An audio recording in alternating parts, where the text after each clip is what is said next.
ও আম্মা, আব্বাই কি গেছে নাকি যাইবো? হারামজাদা, কি করলি তুই এটা? হ্যাঁ, তোর কি মাথা ঠিক আছে? ও কি কয় এগুলা? গেছে না আছে? আজ তো আম্মা আমি ওই ভুলে ভালে কয়ে ফেলাইছি, আব্বা টেনশন করি তো, টেনশনের কারণে কয়ে ফেলছি।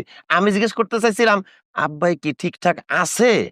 দেখছো দেখছো তোমার জামার কথা? হ্যাঁ, এখন ওই একই কথাই কইতাছে। কেন জাম্মাই পোলার জন্ম দিছিলেন? আমি হলো তোর ঘরে একদম লবণ খাওয়াই মারে ফেলাতাম। কেন, আমার দোষ কোথায়? আরে বাবারে, আবার কয় আমার কি দোষ? ঘরের মধ্যে একটা মানুষের জীবন যায় আর আয়, আর তুমি কি কইলে আব্বারে? আব্বা আছে না গেছে? হ্যাঁ, কি শুরু করছো তোমরা? হ্যাঁ, চিল্লাচিল্লি। এই যা, এই যে ডাক্তার আইছিল, দেখা গেছে, কইছে এই ইনজেকশনটা আইনা তোর আব্বারে দিতে।